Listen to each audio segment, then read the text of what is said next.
Mentah perlongan wara sepi ke kubur. Hadin berterbom ke Amerika ya ke cakasang ikat jahat jong ke Yemen. Syartma ki Houthi ya ke Israel. Tong ini sengap. Siat ballistic missile ki leno Houthi sa Yemen ha ke Pormestep. Ka IDF Israeli Defense Force ke Ongba.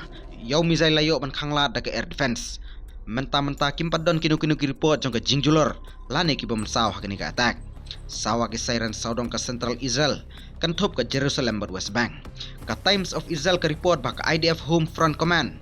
Kapan kam ya ke new system ban penpikir ya ke pajba ki kendiat minit shuaban sawa siren ya ke jingsiat mizai buteng ka IDF ya ke jingir tma persya ya ke Hamas ha Gaza Strip ha ka kat pratering march nadu gane pelat kileno Houthi pelat arputuli ballistic missile bat shibun ki drone cha Israel tang marsteng na ki missile ki poi ya ke jingsya pensawa ki siren bat sya siat penham kan ba ki pat ki hap marsteng leti kani ke jingir tma tmai ka Houthi kawan ki kentah hadin bertarget ki airstrike ke Amerika ya ke Ras Iza Oil Port.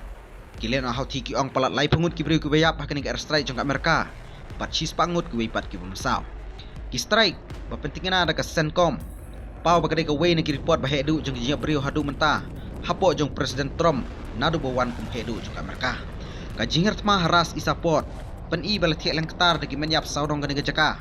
Ka report ko ong baki pandemic bat ki civilian workers hakani ke Jaka sange kadhat.